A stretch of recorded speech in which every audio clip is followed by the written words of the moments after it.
What is going on, everyone? This is Eric coming at you from just outside of Hartford, Connecticut. And today, we're going to be looking at one of the more important trades in NFL history as we discuss the Marshall Faulk trade, which occurred back on April 15th, 1999.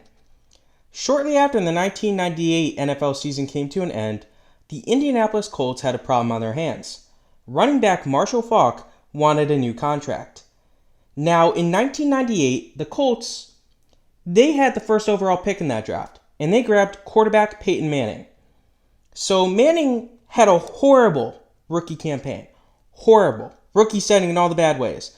But the team expressed a lot of confidence in him, and they decided that they would trade the disgruntled Faulk in order to get Manning a running back who was a better fit for him and would allow him to throw the ball more versus, running in a run-happy offense. So the Rams were desperate for a running back, and they were happy to get the superstar and give him the massive contract that he not only earned, but deserved. So anyways, how did this trade go down? We'll start by looking at the St. Louis Rams, who got running back Marshall Faulk. Now, Faulk would agree to a massive 7-year deal after about 2 weeks of negotiating with the Rams.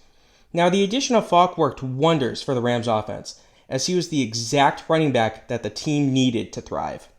He became a key part of the greatest show on turf, which was the nickname given to the Rams offense over the next 3 years, starting in 1999. Now, Faulk had an absolutely amazing season in 1999, as he became one of the few players in the storied history of the league to have over 1,000 yards rushing and 1,000 yards receiving. He ended the year with 1,381 yards and 7 touchdowns on 253 carries, while also adding 1,048 yards and 5 touchdowns on 87 receptions. Now, this gave him a total of 2,429 yards from scrimmage, which led the league. Now, Faulk and the Rams had a strong postseason run as well, which saw them make it to Super Bowl 34. Now, Faulk himself was limited to only 17 yards rushing on 10 carries, but that didn't really matter. The game plan was to stop him from running, so they got him involved in the passing game.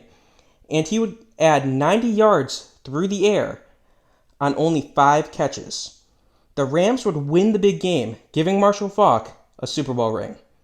He finished tied for second MVP voting that year with his former teammate, Peyton Manning, and he lost out to his current teammate and quarterback, Kurt Warner.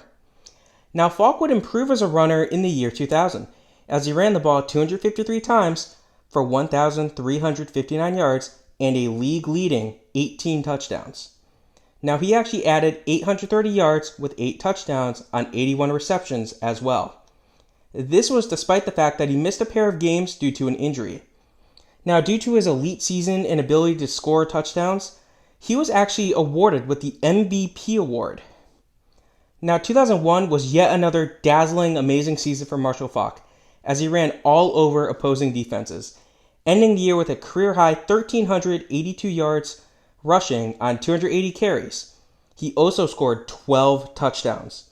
Now, he also managed to catch 83 passes for 765 yards and a career-high 9 receiving touchdowns.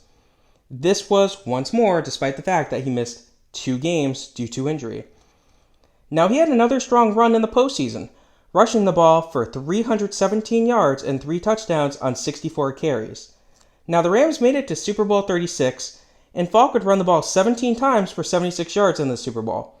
He also caught 4 passes for 54 yards, but the Rams would lose to the Patriots, giving Tom Brady his first ever Super Bowl ring.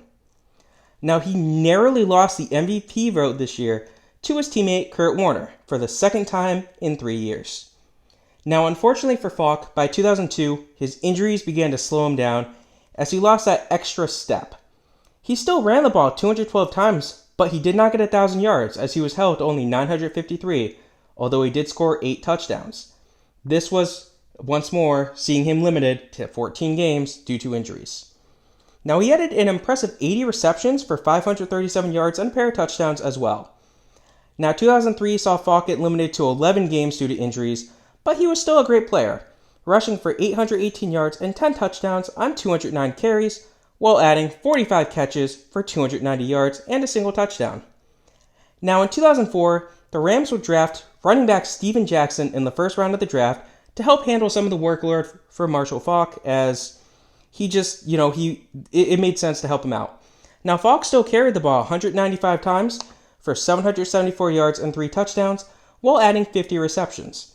But by 2005, Jackson would take over the role as the starting running back.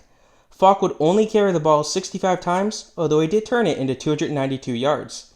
He did not run for a touchdown for the first time in his career. Now, unfortunately, this would end up being the last season of his career, as in July of 2006, it was announced that he had to undergo reconstructive knee surgery, which ruled him out for the season.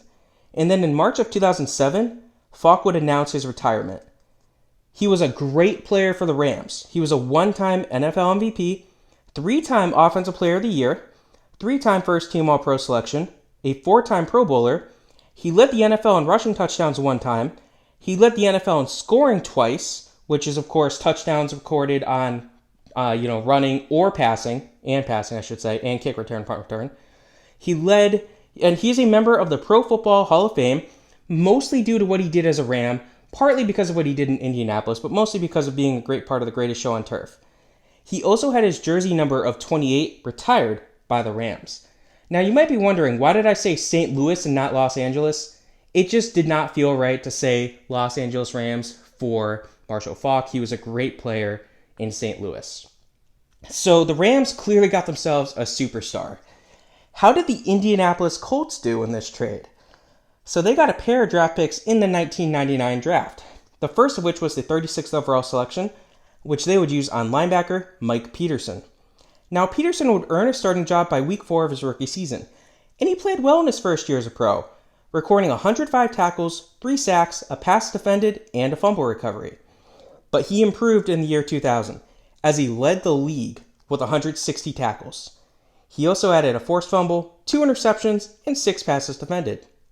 However, injuries would limit him to only 9 games in 2001, but he was a good player when healthy, intercepting a pair of passes while adding 65 tackles, 1.5 sacks, and 4 passes defended.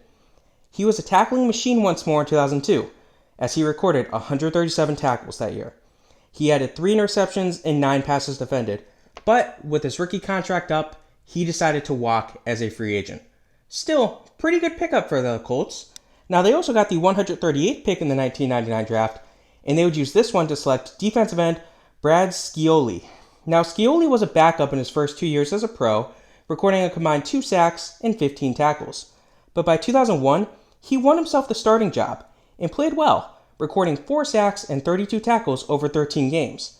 Now, the career highlight for him occurred on September 30th of 2001, as Scioli was the first ever player to sack Tom Brady in an official NFL game.